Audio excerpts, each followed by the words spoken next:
है। मेरे भाई की हत्या 18 जनवरी 95 को हो चुकी है। मारना हम ही को था। हमारा रैकी किया जा रहा है यहाँ से लेकर पहाड़पुर हाट तक। तो हमारा पूर्ण विश्वास एवं दावा है कि हमारी हत्या किसी समय यहाँ से लेकर पहाड़पुर हाट तक रास्ते पर में या कहीं हो सकता है। इस न्यूज़ के प्रायोजक हैं अफजल फर्नीचर। मामला हुई है कि हम ग्राम मिठन सराय माधोपुर थाना अहियापुर निवासी हैं। हम पेशे से सामुदायिक स्वास्थ्य कार्यकर्ता ग्रामीण चिकित्सक हैं। हम अपने गांव समाज में हम लोगों को प्राथमिक चिकित्सा सेवा प्रदान करते हैं और पहाड़पुर बाज़ार पर पेठिया पर हमारी हेल्थ केयर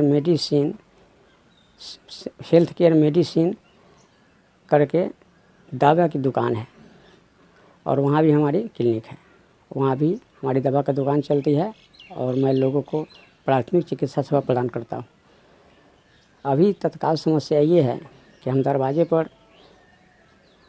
दरवाजे पर भी क्लिनिक चलता है, तो यहाँ पर पेशेंट हमेशा 10 को विश्वाते रहते हैं। तो यही जमा हमारे दरवाजे के पूर्व साइड में हमारे सामने जो पड़ोसी हैं, जो अपने आप को भी बहुत दबंग हैं, नागेंद्र सिंह, उनका लड़का लोग है, ये लोग मिलकर के हमारा रास्ता बार बार अवरुद्ध कर देते हैं। अभी तत्काल ये है कि हमारे रास्ता को तो निजी हम नीचे उतरते हैं सड़क पर, उस पर माटी गिरा दिया गया। फिर उसके कल होकर के हमारी वाइफ जब बोली माटी क्यों गिराते हो, तो वो बोलता है कि हम गिराएंगे। उसके कल होकर के उनका लड़का सब आया और जो है ऐसे कुछ लकड़ी उकड़ी लेकर फिर जाम कर दिया। हम जब बोले तो लोग मारपीट अवतार हो जाता है और बार बार लोग हमारे साथ ऐसी घटना घटता है। यहाँ पर वेपर लाइट लगी हुई है मुखिया जी के द्वारा, उसमें से किसी के द्वारा हम तो देखे नहीं हैं, बार बार उसका जो है ऐसे तार लाइन डिस्टर्ब कर जाए ताकि अंधेरा रहे। गत वर्ष भी इसी भांति हमारे घर के पूर्व साइड से रास्ता को रोक दिया गया।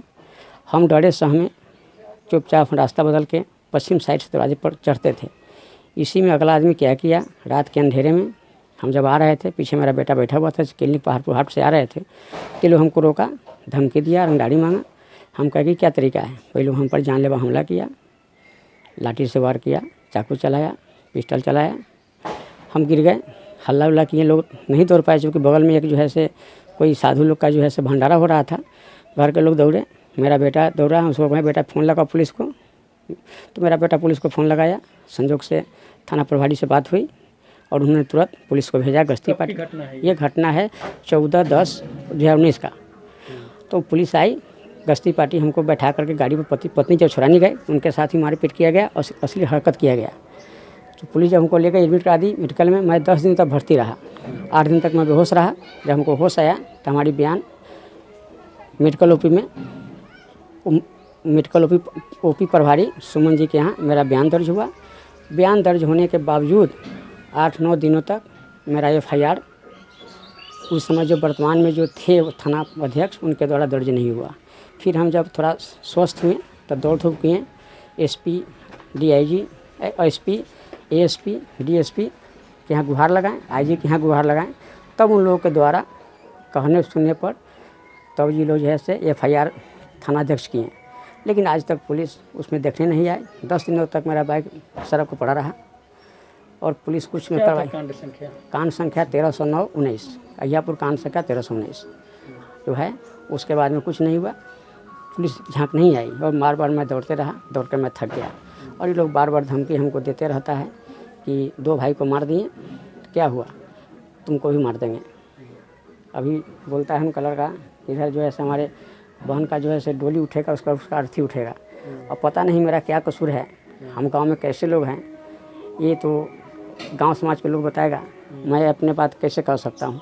स्थानीय जनप्रतिनिधि की क्या भूमिका है इस मामले में? पंचायत में क्या कुछ अभी तक हुआ आपके लिए? कोई कुछ नहीं किया। जिनको बोलते हैं लोग जो है से उसके दबंगई से या उसके डर के माले कुछ नहीं लोग बोल पाता है। कोई कांड को अंजाम कला देता है तो अगल के लोग सर नहीं उठा पाता है।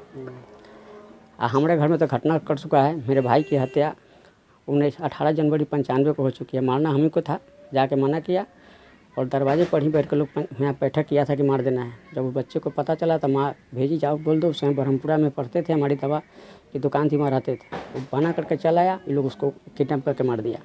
उसका हम केस लड़े, उसका ही रंजिश लोग के पास है और ये लोग जो है ऐसे चाहता है कि ये मर जाए। और हमारा रैकी किया जा रहा है यहाँ से लेकर पहाड़पुर हाट तक। तो हमारा पूर्ण विश्वास एवं दावा है कि कि हमारी हत्या किसी समय यहाँ से लेके पहाड़पुर हाट तक रास्ते पर है या कहीं हो सकता है, क्योंकि बार बार ऐसा हो रहा है। और हम थाना से लेकर के एसपी के यहाँ तक, आईजी के यहाँ तक गुहार लगा चुके हैं, लेकिन हमारी कोई निदान नहीं मिलता है, कहीं से हमारी जो है से कोई लोग मदद नहीं कर पाते हैं। तत्काल में आप क्या किए हैं, प्रशासन को आवेदन वगैरह दिए हैं क्या? अभी नहीं दिए हैं, लौट आए लोग का आज अभी आवेदन नहीं लेंगे, लेकिन हम सोच रहे हैं कि आज कल में जाके आज हम आवेदन दें। आवेदन देने ही जाने सोच रहे हैं, जाना चाह रहे हैं। ये निजी जमीन का आपका मामला है? जी, क्योंकि हम नीचे उतरते हैं तो नीचे जाते हैं, तो मेरा अवरुद्ध रास्ता कैसे कर दीजिएगा कोई आदमी? अगर कोई आदमी कहता है कि मेरा ज़मीन है तो आपका है तो नापी करवाइए, जहाँ ले पड़ता है वहाँ कुछ कीजिए। अब बगैर नापी जोखी के मालिक अवरुद्ध करते हैं तो झगड़ा के जड़ में बसाते हैं आप। और हम डहरे में पूरा परिवार हैं, हम सिंगल भाई हैं, हमारी घर में एक वाइफ है, छोटे छोटे 4-5 बच्चे हैं। तो स्थानीय स्तर पे जनप्रतिनिधि की कोई पहल नहीं हुई? कोई पहल नहीं। मुखिया जी किसी काम से परसों आ रहे थे, वो देखें अगले को कहें, अगला बिगड़ गया, कहा जी आपको फ़ोन करता है तो बाबा चलाते हैं। हम कहते थे कहाँ थे? मुखिया जी कहें देखो बोला फ़ोन किया नहीं, हम आए, हमको ख़राब लगा तो बोले हैं। उसके बाद में नापी जोखी की बात हुई तो हम बोले कि ठीक है सरकारी ज़मीन होगा तो नापी करेगा, लेकिन अभी तो सीओ साहब सुनेंगे नहीं, क्योंकि अभी तक कोरोना का जो है से कोरोना काल चल रहा है। तो इसमें कोरोना काल में लोगों को जागरूक करना है, बचाना है कि नापी जोखी होगा नहीं। लोग कहें नहीं तो वहाँ पिटीशन पड़ेगा तो आएगी। तो तत्काल जो है नापी जोखी की बात, तत्काल जो मेरा 50 साल पुराना घर है, निजी ज़मीन है, जो रास्ते से ऊपर से नीचे उतरते हैं सड़क पे, सरकारी सड़क पर, उसको ही लोग अवरुद्ध कहला कर दिया, ना करे। हमारी ये गुहार है। चलिए, क्या परिचय हुआ आपका? मेरा नाम हुआ राजेश्वर प्रसाद कुशवाहा। अब फर्नीचर खरीदे मुजफ्फरपुर के अफजल फर्नीचर से। यहाँ मिलेंगे फर्नीचर के विशाल रेंज, वो भी होलसेल प्राइस में और लाइफ टाइम गारंटी के साथ। तो देर मत कीजिए, तुरंत पहुँचिए अफजल फर्नीचर और लकड़ी और प्लाई के किसी भी तरह के फर्नीचर की करें खरीदारी। विशेष जानकारी के लिए डायल करें 9931485437 पर।